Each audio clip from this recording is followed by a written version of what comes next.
Bismillahirrahmanirrahim. Alhamdulillahirabbil alamin. Wassalatu wassalamu ala Rasulillah wa ala alihi wa ashabihi wa man tabi'ahum bi ihsan ila yaumiddin. Amma ba'd. Alhamdulillah. Kita lanjut lagi pembahasan kitab Dawabit Al-Jarh wa Ta'dil karya Syekh Abdul Aziz Al Abdul Latif rahimahullah taala. Kita sekarang masuk di pembahasan ma yu'rafu bihi Dr. Rawi. Apa yang dikenal dengannya, dobatnya itu rawi. Kita sudah ambil kemarin ya, yang pertama kita muqaranah, kita bandingkan riwayatnya dengan riwayat yang thiqah. Paham kan? Itu yang pertama. Sekarang yang kedua. Bismillahirrahmanirrahim. Qala al-muallif rahimahullahu taala as-sani imtihanur rawi bi asalib mutanawwi'atin minha. Dan yang kedua adalah memberikan ujian terhadap rawi dengan metode-metode yang beraneka ragam. Baik. Ini kedua cara mengetahui rawi ini dobat adalah imtihan. Mengujinya dengan metode yang banyak jenisnya, banyak macam. Itu kita menguji bahwa ini rawi dobat, betul-betul dia dobatnya sodar atau memang hanya dobat kitabah. Dari sini kan nanti kita bisa pisahkan ini rawi punya dobat kitabah atau dobat apa? Sodar. Ketika kita uji, itu akan ditahu. Alhamdulillah an tuqra alaihi ahaditsu tudkhalu dimnu riwayatihi liyunzara an yaftanu ayaftanu laha am yatalaqanuha kama fu'ila Yahya ibn Ma'in fi imtihanihi li Abi Nu'ain al-Fadl bin Dukain. Dan agar dibacakan padanya hadis-hadis, dimasukkan sebagian riwayatnya agar nampak apakah dia itu mengerti pada riwayatnya atau dia mengambil secara lisan saja. Dia ayubton, apakah dia fatin? Fatin artinya dia, iya, apa itu fatin? Dia cermat terhadapnya. Kan ada hadis yang dia riwayatkan. Kemudian untuk mengujinya kita masukkan hadis-hadis yang lain lafadznya. Apakah dia cermat, perhatian, dia sadar ada yang masuk di dalamnya, atau dia ya talakon, dia hanya ditalkin saja. Karena orang kalau hanya jawab dari hasil talkin, tidak dianggap dobat. Nah, makanya para ulama ada yang mengatakan al-mulakkin wal mulakkon do'if. Yang ditalkin dan mentalkin do'if. Nah, jawabannya dari orang lain. Ya, dari Iraq mudah punilai. Alhamdulillah dia mudah punilai, ai do'if. Berarti tidak ada dobat. Tidak ada dobat. Dalam ilmu hadits seperti itu. Terus sebagaimana yang dilakukan Yahya ibn Ma'in dalam memberikan ujian kepada Nu'ain ibn Fadl ibn Dukain. Abu Nu'ain Fadl ibn Dukain. Alba qalbul asanidi bi tarkibiha ala ghairi mutuniha kama fu'ila muhadditsu Baghdad fi ikhtibarihim li hifdzil Bukhari. Dan yaitu membolak-balikan sanad-sanad dengan susunannya pada selain matanya. Iya, jadi matan yang lain kepada sanad yang lain. Iya. Sebagaimana dilakukan para ahli hadis di Baghdad dalam mereka memberikan ujian terhadap hafalan Imam Bukhari. Jadi mereka letakkan setiap hadis bukan pada sanadnya untuk menguji Imam Bukhari. Terus wal imtihanu bimithli hadhil asalibi mahallu ikhtilafin baina ahli ilmi fi jawazihi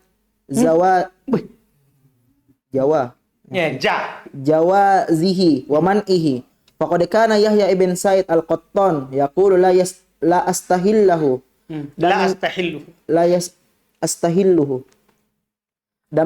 dan memberikan ujian itu dengan metode semisal ini, yaitu apa yang dilakukan terhadap Imam Bukhari. Nah, terhadap Imam Al-Bukhari dengan mengubah sanad dan matannya. Adalah tempat perselisihan antara ahli ilm dalam membolehkannya atau melarangnya. Iya, jadi ini boleh nggak kita seperti itu atau tidak boleh? Dan sungguh Yahya ibn Ma'in al-Qattan dia mengatakan, saya tidak menghalalkan hal tersebut. Iya, tidak dihalalkan.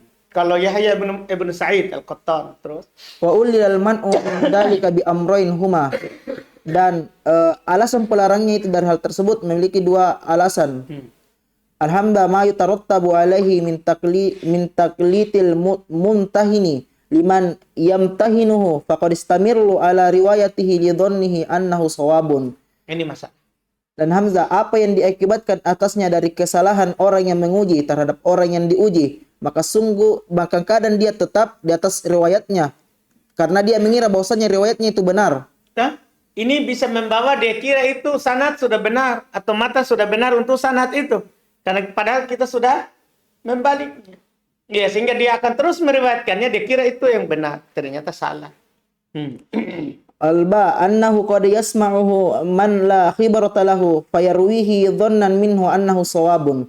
Alba bahwasanya kadang dia mendengarkannya dari orang yang tidak berpengalaman. Annahu qad kadang dia mendengarkannya. Yusmi'uhu, memperdengarkannya.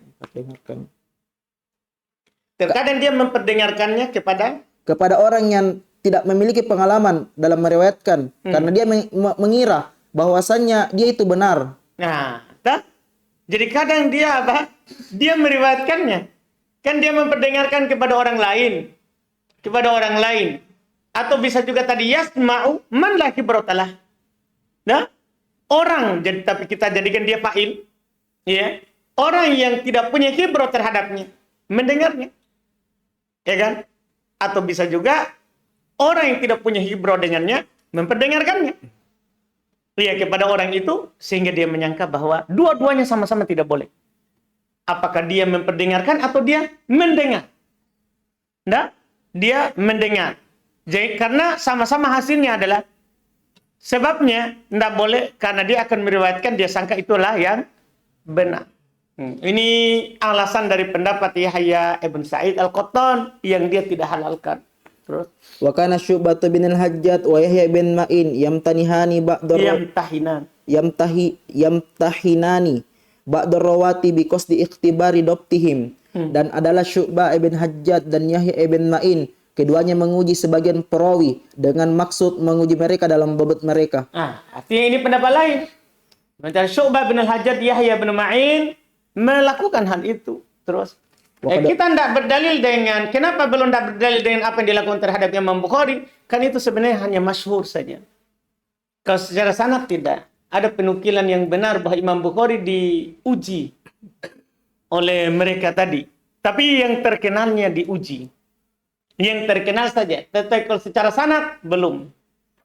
Nah, terus? Wa qad rajjaha al-Hafidz Ibnu Hajar jawaz al-imtihani bi anna maslahatahu aktsaru min mafsadatihi. Dan sungguh Al-Hafidz Ibnu Hajar telah menguatkan bolehnya memberikan ujian karena maslahat yang banyak dari mafsadahnya. Nah, jadi kan mafsadahnya benar. Mafsadah ada. Orang akan menyangka nanti itu adalah sanadnya padahal bukan. Kan begitu? Ada mafsadatnya. Orang yang tidak punya keahlian mendengarnya. Ada mafsadatnya kan?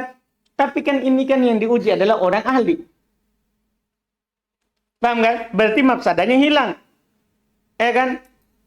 Iya, apalagi dia selesai dengan selesainya maslahatnya. Artinya, kalau sudah dia uji, dia sudah tahu tobat, kan dia berhenti. Dia berhenti. Berarti kita berpendapat boleh sesuai dengan maslahatnya. Karena dorornya juga kecil. Doror yang mereka sebutkan adalah bisa saja tidak ada. Salah satunya atau dua-duanya bisa tidak ada. Paham kan? Iya, bisa satu, dua-duanya tidak ada. Karena mereka biasanya melakukannya bukan di depan umum. Melakukannya adalah di majelis sama. Misalnya yang terkenal dari Imam Bukhari. Kan di majelis ulama. Mereka membalik sanadnya. Ya kan? Berarti kan tidak ada tadi itu yang dikira oleh alasan dari siapa? Yahya bin Sa'id al-Qattan. Sehingga kalau hilang alasan itu, maka apa yang menghalanginya untuk boleh. Terus lima fiha min ma'rifati martabatir rawi fi dhabti bi asra'i waqtin lakinna bi syarti an la yastamirlu alaihi bal yamtahi bintiha'il hajati. Masya Allah. Terhadap apa yang di dalamnya dari mengetahui tingkatan si rawi dalam dhabtnya dalam waktu cepat. Iya kan? Karena kalau tidak begitu, kita butuh mujalasah, duduk panjang bersamanya supaya kita tahu apa? Ini robit dobet atau tidak dobet, kan begitu? Kita butuh panjang waktunya, tapi dengan menguji seperti itu, kita sudah tahu. Ini tingkatan, ini murid, dobet sudah. Paham kan? Dia kalau ditanya begini, langsung ditahu. Oh, bukan itu. Ditipu saja sedikit irobnya, misalnya kalau kita di irob, dia tidak bergerak, bukan itu. Paham kan? Itu berarti dia adalah dobet. Itu yang dilakukan oleh ulama hadis. Untuk mengetahui orang itu dobet dengan cepat adalah mengujinya. Nah, memancingnya untuk menjawab dengan jawaban lain misalnya. Itulah ujian untuk apa? Dobet. Karena kalau kita tidak begitu, butuh duduk yang panjang, baru kita tahu ini dobet atau tidak. Bayangkan kalau kita hanya kasih teori terus. Kapan kita tahu itu murid sudah paham? Paham tak? Jelas ini kan pembahasan ini yang dilakukan dalam ilmu hadis. Cuman perhatikan ini ucapan penulis ini penting sekali setelahnya. Akan tetapi dengan syarat bahwasannya dia itu tidak terus-menerus berada di atas hal tersebut. Bahkan dia berhenti terhadap apa yang hajatnya itu selesai dengannya. Ini syaratnya. Ini syarat penting ini. Syaratnya adalah dia tidak terus-menerus seperti itu. Tidak selalu kita begitu. Iya. Bahkan dia berhenti dengan berhentinya kebutuhan. Artinya kalau sudah tidak dibutuhkan, jangan dilakukan. Itu jangan dilakukan secara terus-menerus. Nah, habis. Tidak dibutuhkan lagi untuk mengujinya, jangan diuji. Yang itu, yang membolak-balik sanatnya. Iya, terus. Syurutul muaddili wal jarihi. Syarat-syarat. Selesai masalah dobat dan adal. Sekarang adalah orangnya. Orang yang memberikan jarh dan orang yang memberikan apa? Takdil. Karena ini tidak sembarang orang. Ini kan. Dengan ini nanti kita bisa dewasa sedikit, kapan kita ngomong, kapan tidak. Kapan kita tahan diri. Mulai masa kita sekarang ini, wah Masya Allah. Ya, kita diuji oleh ahli jarh wa ta'dil di Facebook. Iya, masa kita sekarang ini bukan ahli, tidak memenuhi syarat, tapi sudah masuk. Nah, ini yang baru harus kita tahu. Makanya butuh kita belajar itu mustalah hadis supaya tidak sembarang jarh orang, kita belajar sampai tinggi. Terus Yushtaratu fil muaddili wal jarihi arba'atu syurutin hiya. Dan dipersyaratkan dalam orang yang mentakdil dan menjari itu memiliki 4 syarat. Syarat yang berserikat. Muaddil dan al-jarih harus terkumpul padanya 4 syarat. Al-ula ayyakuna adlang. Dia itu harus adil. Adil definisinya muslim, balik, akil. Tanda ya'rifu bi asbabil jarh wa ta'dil, dia tahu sebabnya, enggak sembarang ngomong. Tanda adil, harus dia adalah orang yang adil. Itu syarat pertama itu. Kalau orang dolim, enggak didengar. Nah, makanya di sana nanti ada pembahasan jarhul aqran enggak diterima. Jarhnya sesama angkatan itu enggak diterima. Karena kadang dolim. Ada masalah sakit hatinya. Gara-gara enggak dikasih ayam sedikit. Soleh ya. Bisa saja dia menjarah. Makanya dia tidak diterima. Kenapa? Karena otomatis dia tidak adil. Dia tidak adil. Harus adil. Terus. Asani ayakuna wari'an yamna'uhul alwara'u minat ta'assubi wal hawa. Yang kedua, dia itu harus waro. Yang mana waro itu mencegahnya dari fanatisme dan hawa nafsu. Ini dia. Karena kan kalau kita tidak waro, takwa yang ada dalam hati, tanda kita biasa itu ta'assub. Kita akan ngomongin orang bukan karena lagi agama. Tapi karena kita membela orang. Tanda? Karena membela orang. Banyak orang begitu kan? Banyak orang begitu. Iya. Iya, kalau antum bercerita di internet sekarang, orang-orang bicara tentang orang, ini yang dibangun. Ketika kita celah misalnya ustadznya, dia ngomong ta'assub. Dia ngomong karena ustadznya juga, bukan karena agama. Kenapa? Ya wajarlah. Dia tidak punya warok. Dia tidak ada ketakwaan yang dalam hatinya. Yang membuat dia menghalangi untuk sembarang bicara. Tanda? Iya. Dia harus punya warok. Dia harus punya warok. Iya. Yang mana waroknya itu menghalanginya, menahannya nanti dari berbicara karena ta'assub atau berbicara karena hawa nafsu. Nah, ini yang harus dipahami. Syarat kedua ini. Syarat pertama saja sudah berat, apalagi syarat kedua ini. Syarat kedua ini. Kadang kita ini membicarakan seorang karena dia bicarakan guru kita. Padahal bisa saja yang dia bicarakan itu benar. Cuman karena dia bicarakan guru kita, pokoknya kita sikat. Padahal dia yang benar. Guru kita di situ adalah salah dalam itu. Cuman karena dia bicarakan guru kita. Pokoknya begitu. Dah? Paham Soleh? Ini masalah. Ada hawa nafsu situ. Ada hawa nafsu yang tersembunyi.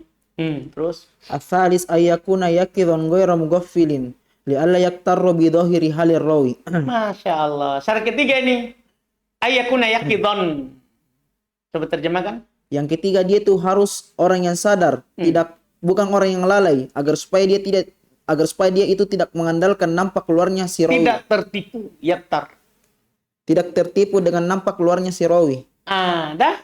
Jadi harus dia orang yang sadar, bukan orang yang lalai. Iya. Kenapa? Supaya dia tidak tertipu dengan dohir. Dari dohir, iya, keadaan dari rawi. Iya. Dari dohir seorang rawi. Iya. Jangan sampai kita menjadi sebagian dikatakan oleh para ulama, solihin mughafilin. Soleh tapi lalai. Iya, lalai. Melihat dohir orang langsung bilang, oh ya orang bagus itu. Baik itu. Hanya melihat dohir. Iya, itu namanya soleh tapi mughafilin. Lalai. Tidak yakin dah. Tidak. Iya, sadar. Iya, tidak menimbang perkara bukan hanya secara dohir. Dipahamkan? Kita tidak boleh. Orang yang masuk, kalau kita masuk dalam jarh wa ta'dil, hati-hati. Karena kita tidak boleh mentakdil orang dengan dohir. Kita juga tidak boleh menjarah orang dengan dohir. Sekedar yang sampai kepada kita. Sekedar yang sampai kepada kita. Hanya sekedar kila wa qol, langsung. Tidak boleh. Kita harus yakidan ghairu mughaffal. Iya, ghairu mughafil, tidak lalai. Syarat keempat. Ar-rabi ayakuna arifan bi asbabil jarhi wa ta'dil li alla yajriha adlan aw yu'addala man istahaqqal jarhu. Nah ini dia. Dan yang keempat dia harus orang yang mengetahui terhadap sebab-sebab jar dan ta'dil agar supaya dia itu tidak sembarang untuk menjar orang yang ta'dil atau menjar orang yang adil, menjar orang yang adil atau mentakdil terhadap orang yang berhak di takdil.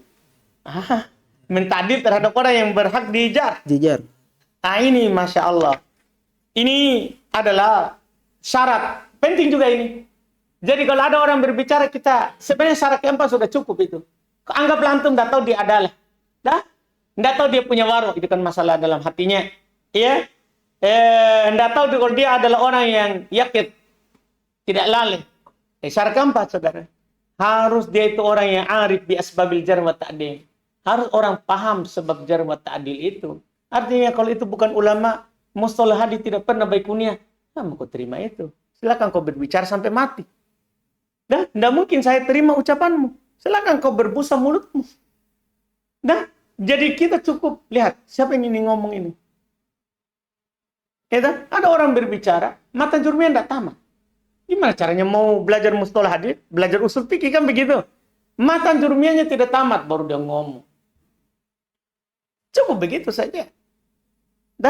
Cukup begitu saja kita lihat karena kita tahu bahwa ketika orang tidak punya riwayat belajar, di mana kita tahu sebab jarh wa ta'dil? Pasti dia ngomong karena ta'assub atau hawa nafsu. Iya, dari mana dia tahu sebab jarh dan ta'dilnya? Tapi kalau orang tahu, biar ada orang menjar. Tapi kalau dia tahu sebab, tidak berlaku jarhnya. Dan ini Masya Allah. Kekacauan kan banyak begitu. Iya, banyak seperti itu. Ada orang dijar. Yang menjarnya ulama besar yang tahu jarh wa ta'dil sebabnya. Ya sudah, seharusnya kita terima. Tapi yang dibawa orang-orang yang tidak tahu, dibela. Itu salah tuh. Ada lawan lagi yang lain dijar. Tapi kita tahu sebabnya tidak qadih. Tidak bisa mencacatinya. Tapi mereka bawa itu kemana-mana. Kenapa? Anda tahu. Dia itu adalah orang yang tidak tahu sebab jarh dan ta'dil. Ini yang masalah yang terjadi sehingga terjadi hal yang tidak terpuji. Ini 4 syarat yang beliau sebutkan. Jangan sampai, kasihan dah yang beliau singgung di sini, jangan sampai kita menjar orang yang adil. Sebaliknya kita mentakdil orang yang berhak untuk dijar. Nah, ada orang berhak untuk jar, kita takdil. Ada orang tidak berhak untuk dijar, kita apa? Jar. Nah, ini masalah. Ini harus dipahami. Ini 4 syarat. Di sana ada syarat yang lain juga. Disebutkan oleh para ulama rahimahumullah terkait dengan syarat jar wa ta'dil ini sebagai tambahan. Iya, karena banyak sebenarnya, cuma penulis sebutkan 4. Di antara syaratnya adalah yang belum tidak sebutkan, ayyakuna mukhlishan lillah. Harus dia ikhlas karena Allah. Ini kan bagian dari menjelaskan agama. Iya kan? Menjaga syariat ini. Supaya orang yang yuhakil ulama, orang yang hanya meniru ulama, kita anggap itu ulama.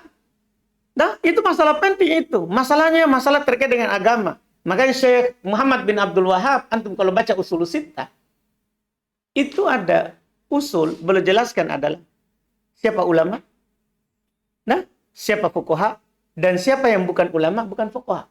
Masuk di usul sittah. Tauhid. Dan siapa yang yuhakil ulama wal fuqaha.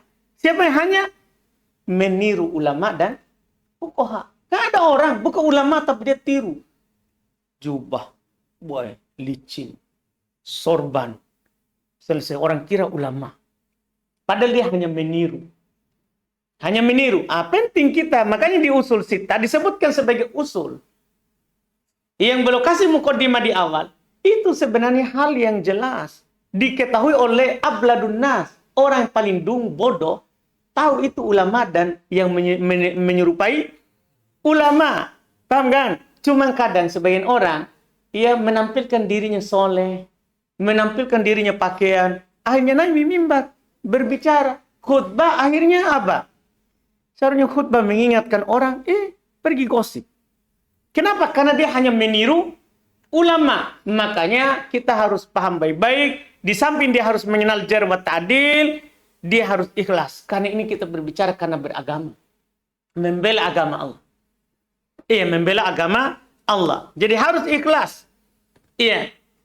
Kenapa? Supaya nanti jangan sampai kita jar orang intiqaman li nafsih. Karena balas dendam. Nah, karena kita jar orang balas dendam sakit hati tak? Iya, karena sakit hati. Nah, ini masalah ini. Iya, kalau kita tidak ikhlas. Iya. Kita harus paham bahwa jar itu adalah membela agama. Syarat yang ke-6, iya. Harus dia orang yang muta'anniyan, mutatsabitan. Harus dia orang yang hati-hati, dia tasabut dulu. Sampai beritanya terhadap orang yang terpercaya, dia cari tahu baik-baik dulu. Nah, harus muta'anniyan. Dia tidak tergesa-gesa ngomong. Mengeluarkan jar, mengeluarkan ta'dil. Harus dia mutatsabitan. Muta'anniyan, mutatsabitan. Ini syarat ke-6 dan ke-7 sebenarnya digabung satu. Harus orang yang hati-hati dan mutatsabit. Kalau kita bukan orang yang hati-hati dan mutatsabit, jangan ngomong. Karena asalnya orang itu adalah tidak ditahu keadaannya, tidak boleh kita jar, tidak boleh kita ta'dil, kita harus tawakkul. Diam saja. Yang ke-7, disebutkan oleh para ulama adalah ayyajrah biqadril hajah. Dia jarah sesuai dengan kebutuhan. Kadang sebagai orang kalau menjarah, berlebihan. Ada salahnya dalam satu masalah.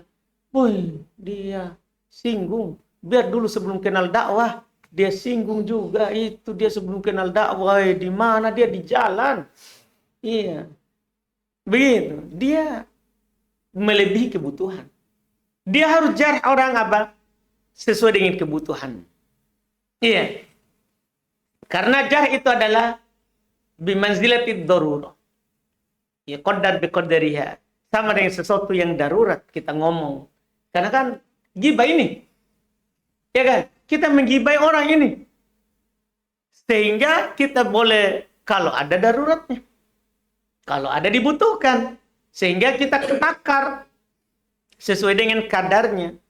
Iya, sesuai dengan kadarnya. Iya.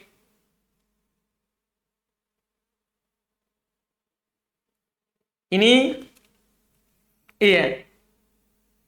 Yang disebutkan dari syarat. Ada syarat-syarat lain. Iya. Cuman, ini mungkin hanya kelengkapan saja. Seperti syarat mereka katakan, iya, harus dia paham lafaz-lafaz jarh dan ta'dil. Ya, misalnya kalau kita bilang ke orang, Ustadz, apakah itu ta'dil? Atau kalau kita bilang, Syekh, itu sudah ta'dil? Nah, jadi kita harus tahu juga lafaz-lafaznya. Lafaz-lafaz yang mengandung jarh itu apa? Dan lafaz-lafaz yang mengandung ta'dil itu apa? Paham tak? Jadi harus kita paham. Tahu lafaz-lafaz yang dipakai ulama, kalau dia gunakan itu berarti dia jarh itu. Kalau dia gunakan lafaz itu berarti dia apa? Ta'dil. Berarti ini syarat ini adalah ayyakuna arifan. Ya. Bi alfadil jarh wa ta'dil. Harus dia paham, tahu lafaz-lafaz jarh dan ta'dil. Iya. Jelas ini kan? Ini diantara syarat yang disebutkan, yang tidak disebutkan oleh penulis. Rahimahullahu ta'ala. Terus? Summa qala muallif rahimahullah. Qabulul jarhi wa ta'dili mufassirina wa mubhamina. Dan penerimaan jarh dan ta'dil itu secara tafsir. Mufassaroin. Atau mubhamain. Nah, penerimaan jarh dan ta'dil itu secara keduanya ditafsirkan atau masih samar. Jadi sekarang masalah berikutnya adalah menerima jarh ta'dil yang ditafsir, dirinci sebab jarh dan sebab ta'dilnya, atau yang mubhamain, yang global. Ya, kadang ada jarh global, tidak disebutkan sebabnya, ada ta'dil global, tidak disebutkan apa sebabnya. Gimana menerimanya? Wal muradu bi tafsiril jarhi wa ta'dili bayanu asbabihima. Ini dia. Wal muradu bi ibhamihima adamu bayanil asbabi. Dan yang diinginkan dengan yang dirinci jarh dan ta'dil adalah menjelaskan sebab-sebab keduanya. Dan diinginkan dengan secara global dengan keduanya adalah tidak ada sebab-sebab penjelasan keduanya. Penjelasan sebab. Penjelasan sebab. Dah? Jadi apa maksudnya jarh mufassar? Misalnya gitu. Apa itu jarh yang ditafsir? Maksudnya jarh yang disebutkan apa? Sebabnya. Apa itu jarh mubham? Ya, atau mujmal. Berarti jarh yang tidak disebutkan apa? Sebabnya. Jadi ini masalah sebab. Terus? Wa qad ikhtalafa al-ulama'u fi ishtirati tafsiril jarhi wa ta'dil ala khamsatin aqwalin. Dan sungguh ulama telah berselisih dalam mempersyaratkan tafsir jarh dan ta'dil. Yaitu tafsir disebutkan sebab jarh dan ta'dil. Di atas 5 pendapat. Jadi apakah seorang menjarah orang harus dia tafsir? Itu dia jelaskan sebabnya? Atau kalau dia ta'dil harus dia disebutkan sebabnya? Para ulama ternyata ada 5 pendapat dalam masalah ini. Al-ula madhabul jumhuri yuqbalu ta'dilu mubhaman wa la yuqbalul jarhu illa mufassaran. Dan pendapat yang pertama dari jumhur, diterima ta'dil itu secara global dan artinya tanpa disebutkan sebab. Jadi sekarang sudah tahu mubhaman kan? Mubhaman artinya bukan tidak jelas, tapi tidak disebutkan apa? Sebabnya. Diterima. Terus tidak diterima jarh kecuali dan tidak diterima jarh. Ini pendapat jumhur. Berarti ini pendapat jumhur. Jadi kalau jumhur, kalau antum menta'dil mengatakan fulan thiqah tanpa dijelaskan sebabnya, diterima. Kalau antum menjarah tanpa antum sebutkan sebabnya, tidak diterima. Itu kalau jumhur. Jadi dia bedakan jarh wa ta'dil. Kalau ta'dil mubham diterima.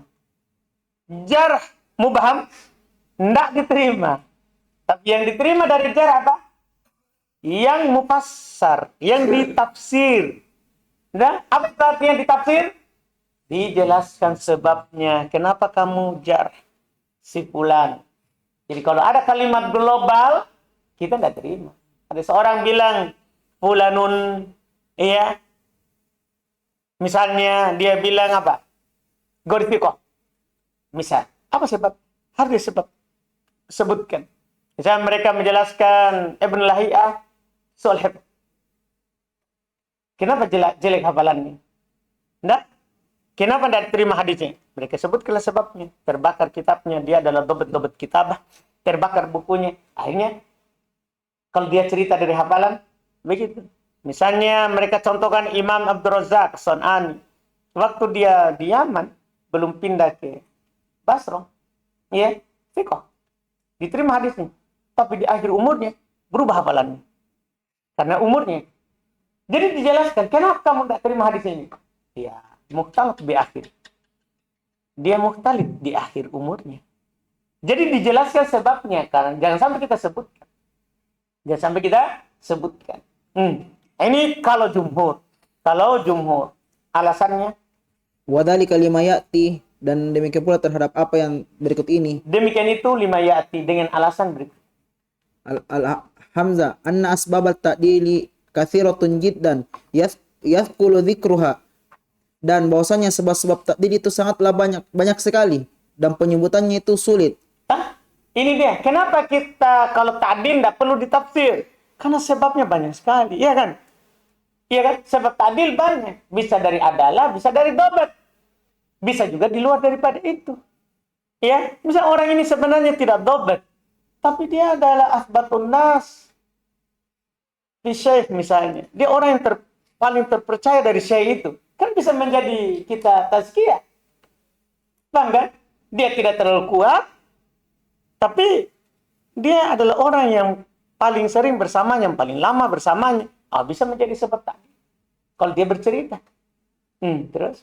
Walau kullifal mu'addilu bidzikriha la lazimahu an yaqula yaf'alu kadza wa kadza. Maka seandainya orang yang mentakdil dibebani dengan penyebutan tersebut, maka dia itu mengharuskan untuk mengatakan dia melakukan demikian dan demikian. Dan mayajibu alal mu'addili fi'luhu. Dalam keadaan dia itu memperhitungkannya apa yang wajib atas orang yang takdil itu melakukannya. Iya, menghitung maksudnya menyebutkan semua yang dilakukan oleh yang dia takdil.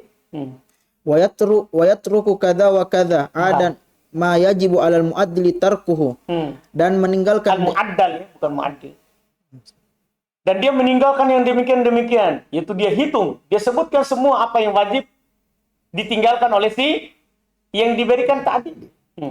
Bi khilafil jarhi fa innahu yahsulu bi amrin wahidin. Berbeda dengan jar, maka sesungguhnya terjadi dengan satu perkara saja.